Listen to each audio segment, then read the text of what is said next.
third morning in Death Valley, and I decided to take a little hike up from our campsite off of Racetrack Valley Road to get a better view. And it is a better view. So I thought getting up to my location right now was gonna offer me a nice view to the valley behind me, but there's still some more climbing to go, and it looks like it's getting a little bit more sketchy. So I think I'm just gonna stop here, take in the view, and then head back down to the cars. And I'll show you where the cars are at. I don't think the video is gonna pick it up because it's so far away, but let's see if I can point it out with my finger.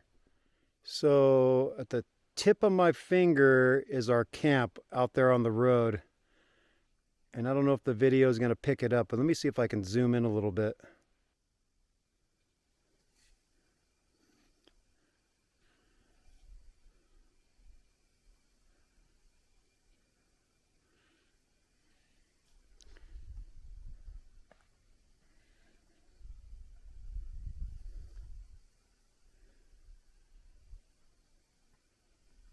And there's Way coming up to join me.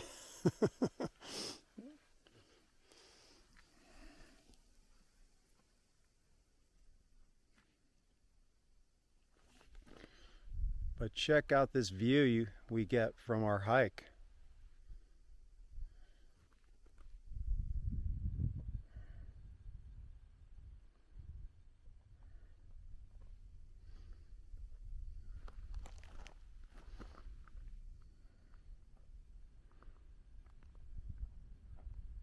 So I was thinking that maybe we could hike up to there and get a view from that saddle, but I think we're just gonna call it a day and head back to camp and have some breakfast.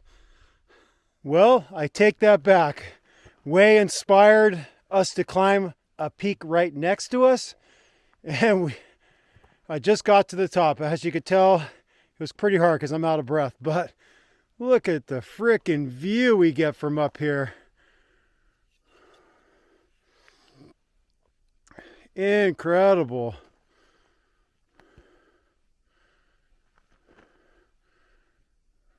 Right now that's looking north. This is looking west.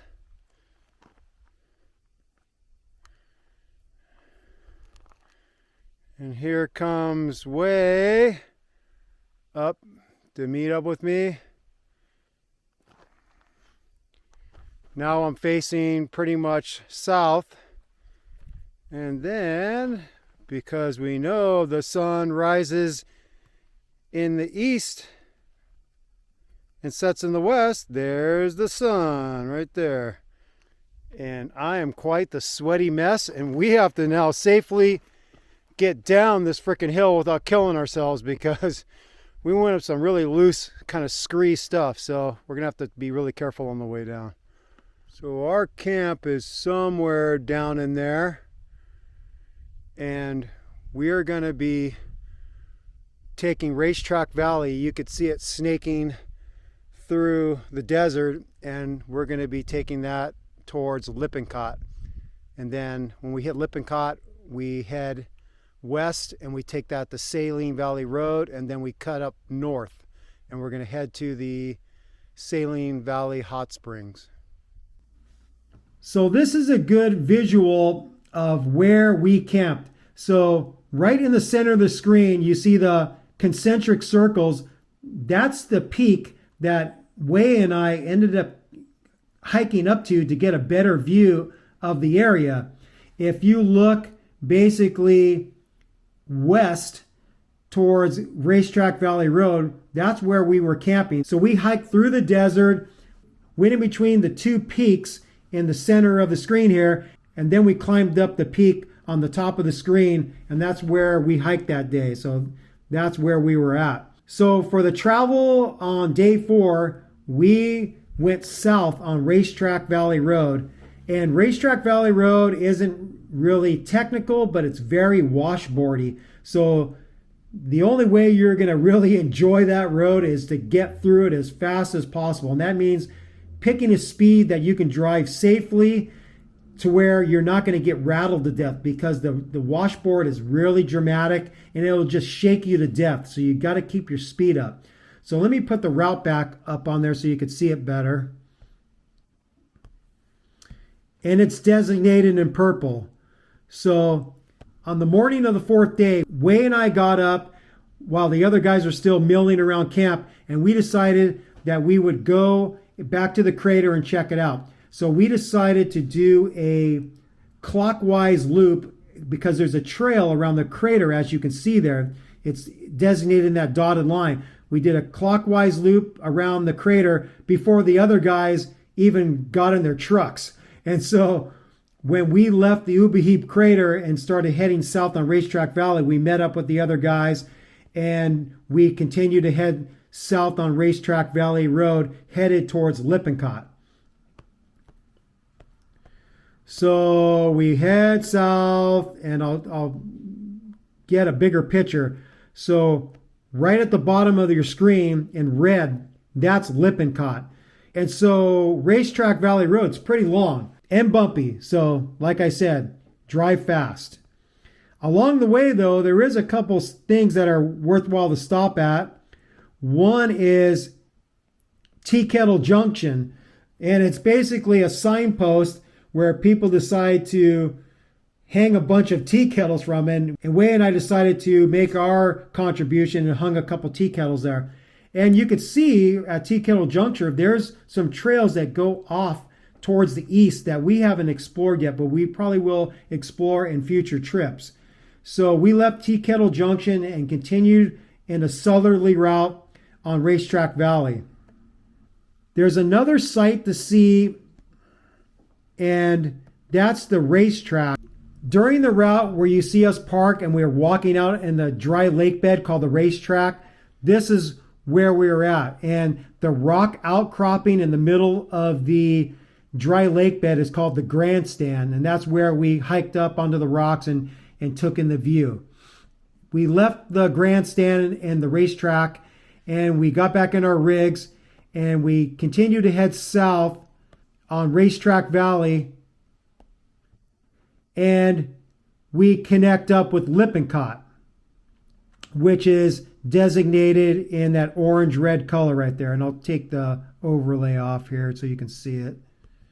So right there it says it's Lippincott. And you head west on Lippincott.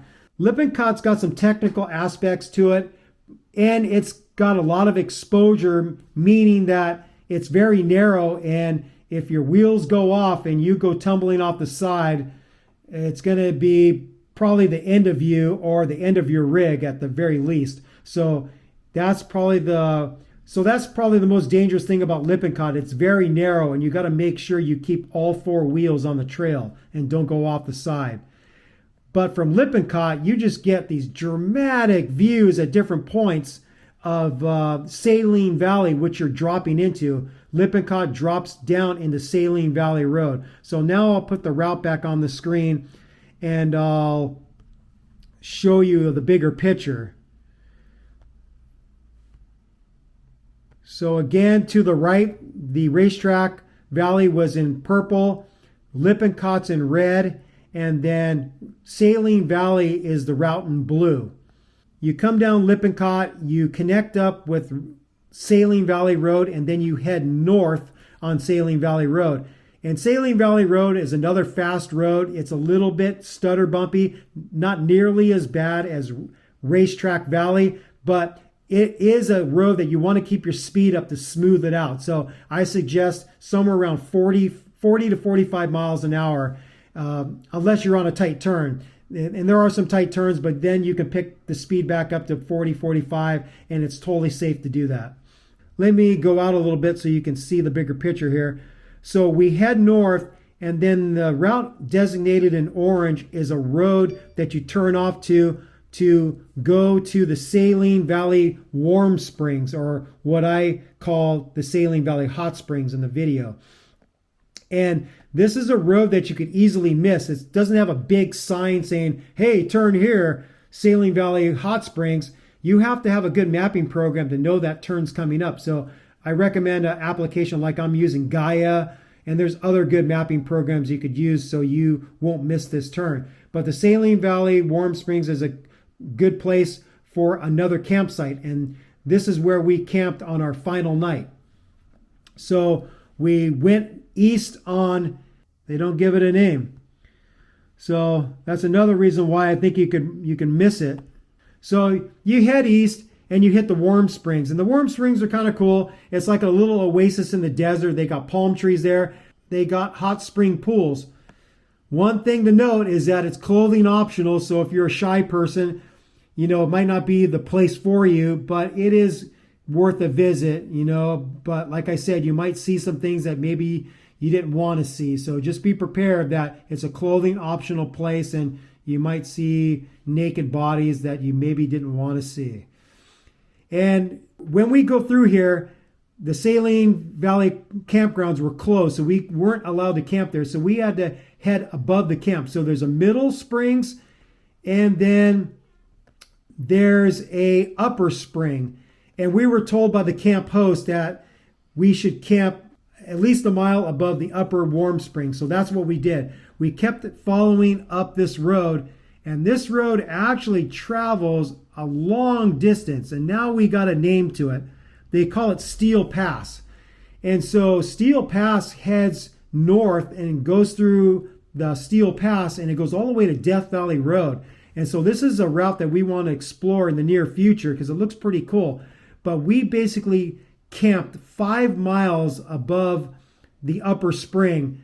And I don't know exactly, I didn't really make a designation on, I didn't do a waypoint, but we kept right along Steel Pass above the upper spring for our final night of camping. So this is what our camp was on our third night. We finished Titus Canyon and couldn't find a good camping spot right at the exit of Titus Canyon, so we got back onto the highway and headed north towards the Ubehebe Crater. And we were thinking about maybe trying to camp near Scotty's Castle, but the road was blocked there. So then we went all the way to the Ubehebe Crater and turned off on Racetrack Valley Road, which is the road I'm standing on. And I'm looking south. This is a pretty common occurrence when you're going on a trip and you don't necessarily have a predetermined campsite that you know is good. And then when the sun goes down, then it gets a lot harder to find a campsite. But you do the best you can. And while we were driving down this road, I spotted this little opening that's flat. And so we stopped here for the night and made our camp. And it's always good to circle the wagons a little bit for a wind break. But we haven't seen any wind at all on this trip. It's been very, very calm. I think this morning is the most windy it's been. It's maybe like, I don't know, 5 mile per hour winds at most. It's pretty nice. All right, Anwar. Yeah. You're our breakfast cook this morning? Yes, sir. And so what are you making for us? Making oatmeal. Oatmeal? Yep. Okay, what do you got? We got a variety over here, as you can see. Is this like a Quaker oat kind of deal? Yeah, we got Cinnabon, we got, what do we have here? Apples and cinnamon, strawberries and cream, peaches and cream, cinnamon and spice. Everything nice. Got everything you want. How about human cream? Got that? I'll give you that, yeah. You got to pay extra, though. Toolman uncensored. R-rated. I can shove it in there. All right. I'll what's it called? Organize everything. What do you think of this trip, Mohammed? You like it? Yep. All right. Pretty nice. What do you think, CJ? Having a good time. All right. What do you think about this trip, Tim? Yeah, Tim. What do I think about it? I think it's pretty badass. Could have chosen some better people to travel with, but no, this is a good group of guys, man. We're having a good time. Yeah, bring it back to the old days when you were a teen, or in your 20s. hanging around with a bunch of young punks. Don't respect their elders. We're now going to check out the Ubehebe Crater. We drove a little past it on Racetrack Valley Road to camp, but now we're backtracking a couple miles and we're going to check out the Ubehebe Crater. And Way and I went ahead because we don't know if the other guys are going to want to hike down to the bottom of the crater. but that's what our plan is. We're going to hike to the bottom of the crater. We're on the pavement now, and we're driving up to a parking area at the Ubehebe Crater. It's a pretty popular stopping point for people to check out.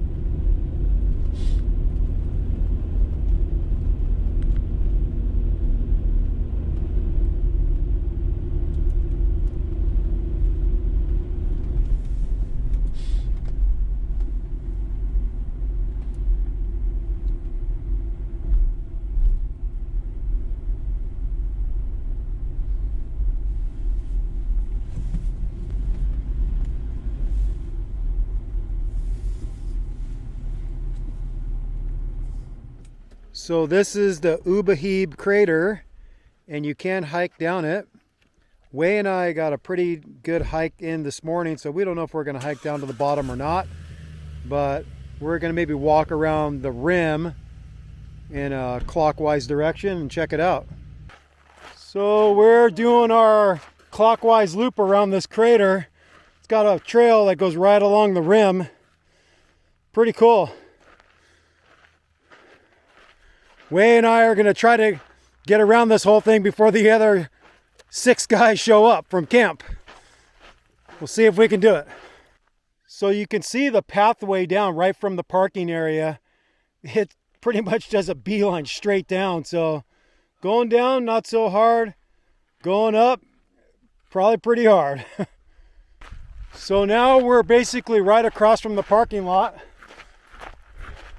Get a different perspective on the crater. The crater below me is called Little Ubehebe Crater, and then we have to hike along the rim and complete our hike back to the parking area. Pretty cool views from here.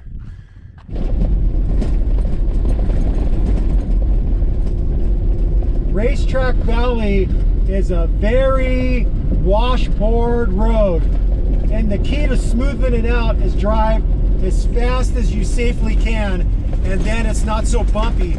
If you drive slow, it's just going to rattle you to death. So you got to keep the speed up as much as possible.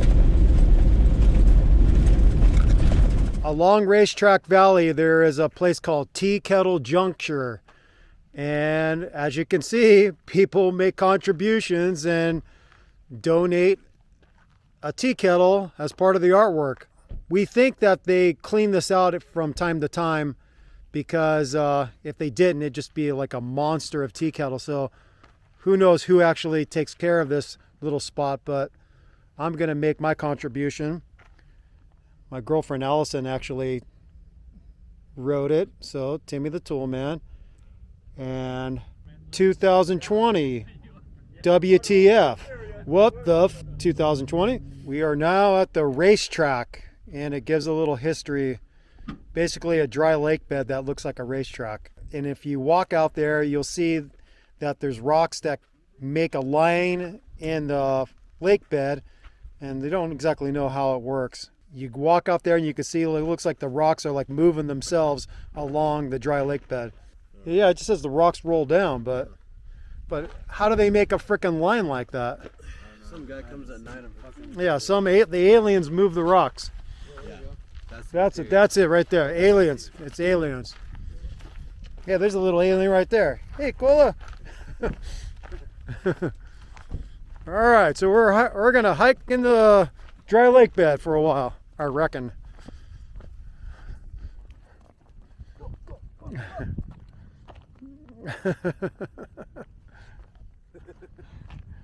What do you think, Anwar? Yeah, it's pretty neat. Yeah.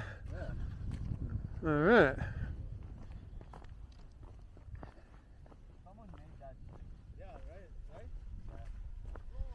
Aliens of Be a Believer. Aliens. In the middle of this dry lake bed, there's this rock outcropping. It's like an island, I guess, with no water.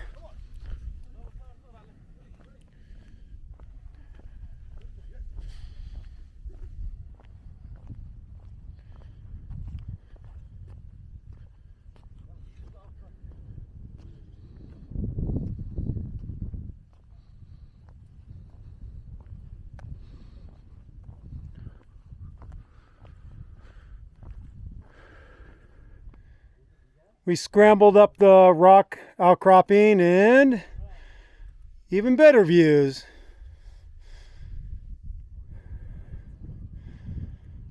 Is the little doggy coming too? You can make it.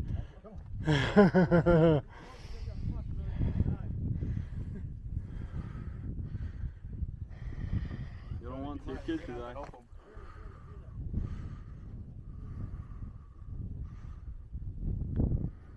Let's go, Cola.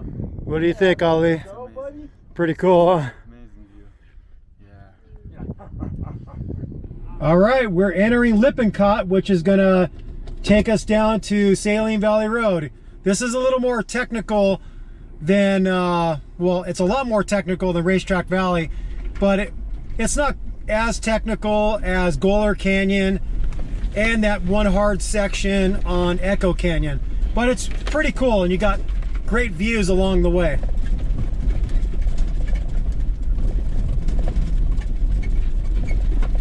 Looks like Anwar is doing a little tightening up of the wood on his roof rack.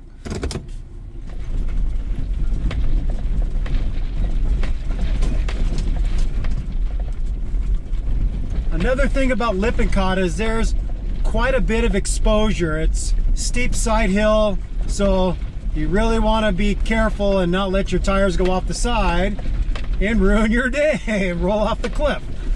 So just take your time down it and hug the uphill side when you can.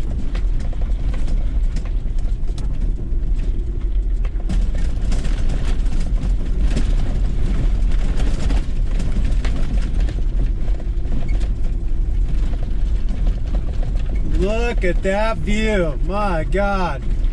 You get just dramatic views on Lippincott. That's one of the coolest things about it, is when you're dropping down into Saline Valley, you just get these dramatic views. It's pretty awesome.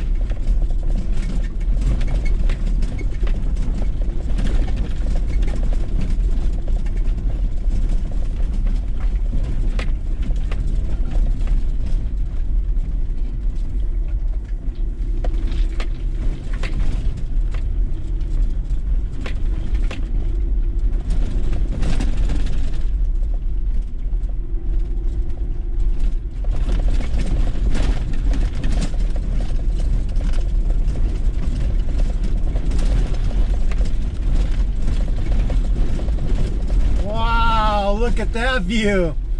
So awesome.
Low gear for this one, lots of exposure. Go slow and be careful. You can see the trail snaking down there through the valley. It's another fairly steep drop going down into this little canyon here.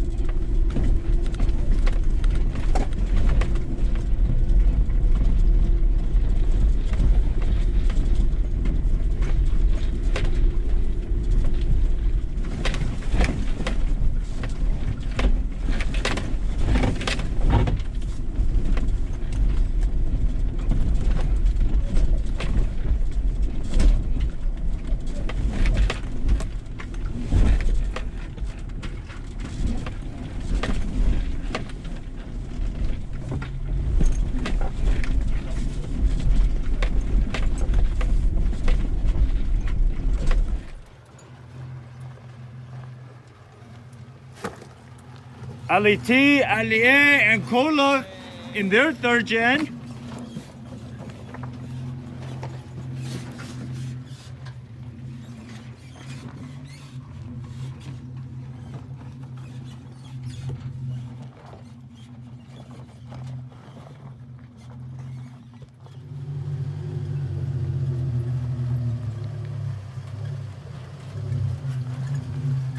Anwar and Muhammad.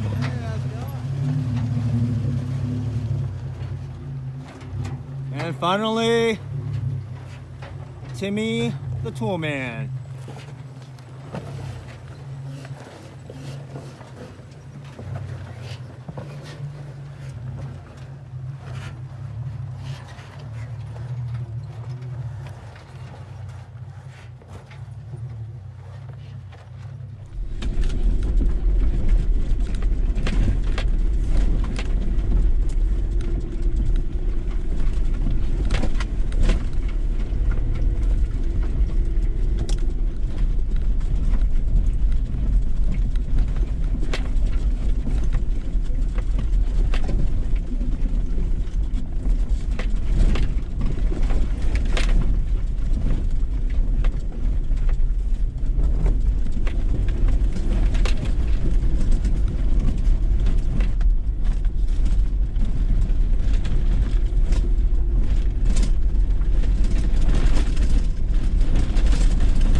We've gotten through all the most technical sections of Lippincott. Now it's a drop down into Saline Valley.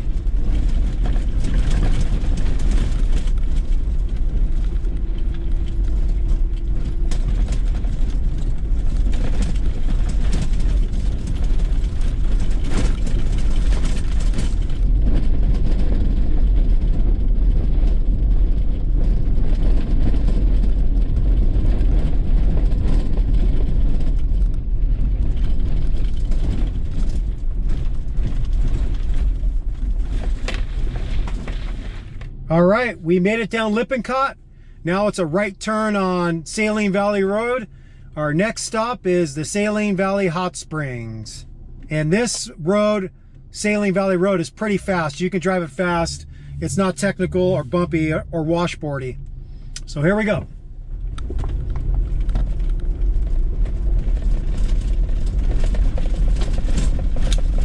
Are we all ready?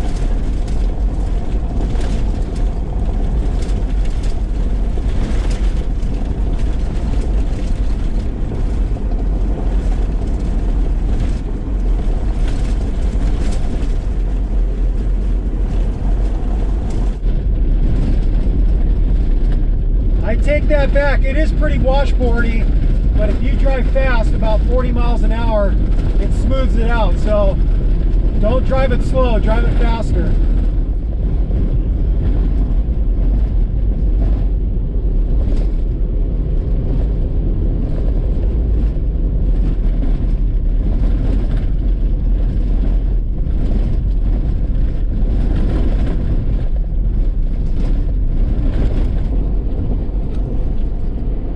We turned off Saline Valley Road and now we're headed to the hot springs.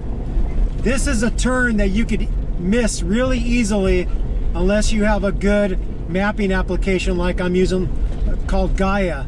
You could blow right past this intersection, you'd never see it. It's not marked that well. So definitely use some type of mapping program to find the Saline Valley Hot Springs turnoff. We're almost at the hot springs and there's a little trail art. Got all kinds of interesting things here. We even saw a dog. Yeah, a little doggy. Hey, little doggy. Somebody likes bats.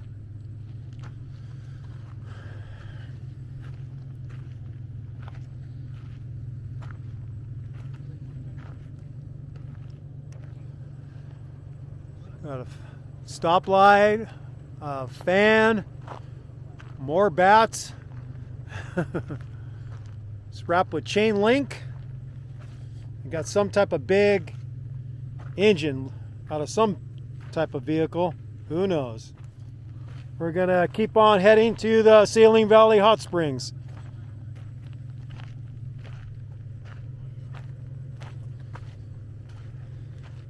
Looks like I found a friend. Here you go. How about some apple? No? There you go. Hi, buddy. There you go.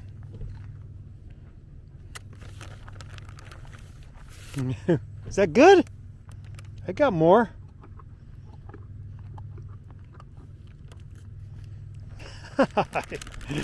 Hi, buddy. How you doing, buddy? There you go. I don't think you were the same one that I petted last time. Those apples good? Want more, huh? There you go. Definitely love at first sight. Hi. You guys want to feed them? Sure. Hi, Mr. Burro. There you go. I knew we'd find some cool burros around here that didn't mind being fed.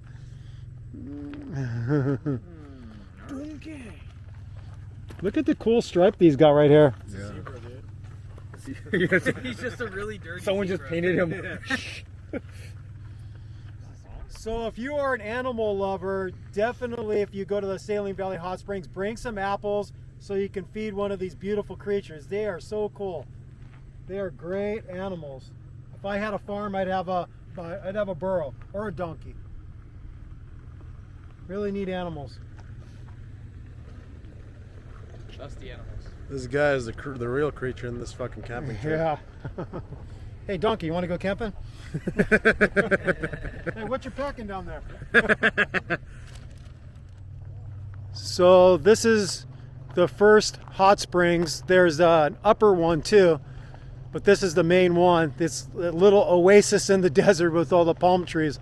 Pretty cool. They say the campground is closed because life ends with COVID. Nobody gets to live anymore with COVID. So a little information board here for the Saline Valley Warm Springs, hot springs.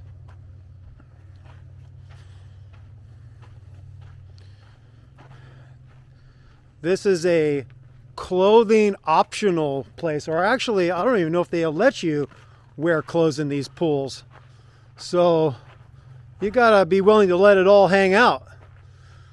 This is one of the main pools right here. This is pretty cool. But if you're shy, definitely not the place to go because you're gonna see some stuff here that you might not want to see.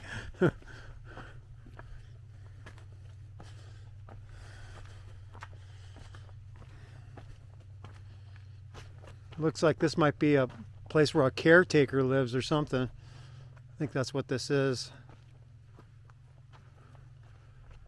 Yeah, this is. NPS Ranger. It's a ranger? National Park Service Ranger lives here, I guess. Oh, really? This is where they have a place there.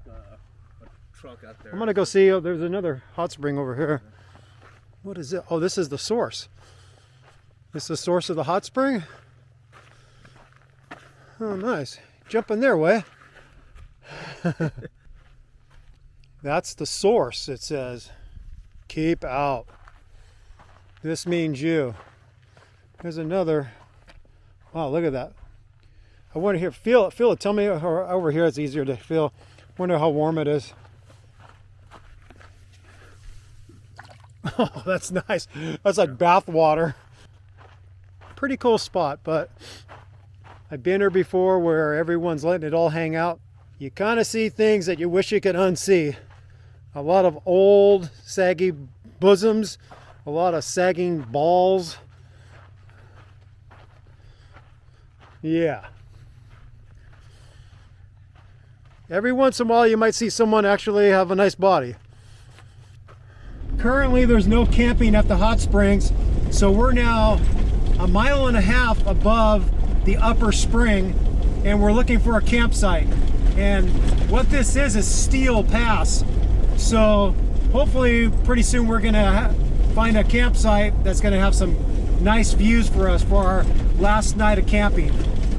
So here's our camp, which is about 2 to 3 miles above the upper springs at Saline Valley Warm Springs or Hot Springs.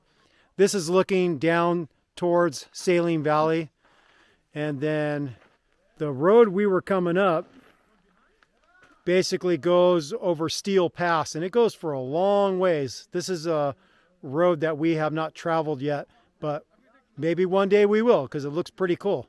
And this is the magnificent view that we get from our 4th and final campsite on this Death Valley expedition, overlanding. Or if you're a regular guy like me, 4-wheeling and camping. Overlanding is now the new cool term.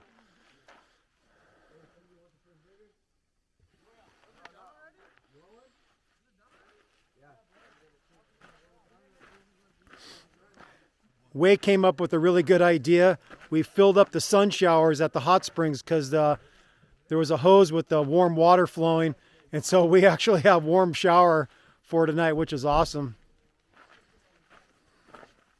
I think Ollie's taking advantage of it now. How's it feeling there, Ollie? Ooh, warm. Warm? All right.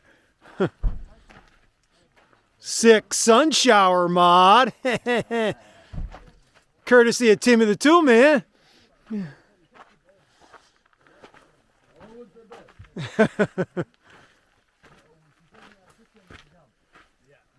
What are you guys doing? Smoking dope and jumping rope and bad mouthing your country? Hey, are these Hebrew nationals? No, those no. You get it? Yeah, I do, but I actually eat those a lot, so it wasn't. So I thought you were being serious. So Ava's our cook tonight. So what are we having for dinner, Av? Burgers and hot dogs. Burgers and hot dogs. American dinner. A good American dinner. America. From a Kuwaiti national. Israeli national. Oh, they're Israeli national. Hey, Oh, don't be insulting. oh my God. Sorry. All good. Sorry, all you Israelis out there. Don't kill me. All people in Israel watching. Okay. How you guys like our new campsite? Pretty nice. Final campsite of the trip. Or maybe for our trip. You're still going. You're still doing some Brokeback Mountain trip camping out. Full of burro shit though. What's that, burro shit? Yeah. Oh, that's good for fire starter, man. Or if you get hungry, you can eat it too. Yucky. Yeah, burro poo. We've seen lots of burro poo. But you know, just like all animals, even us, we've got to go poo. But we've been digging holes and burying our poo. The donkeys don't do that. Yeah, you're supposed to bury your poo, CJ. Well, you ain't fucking around. You're just like going to town right away, huh? Hungry, man. No, it's good. I like it. Oh, do you have your salad? Yeah, it's in the cooler over there.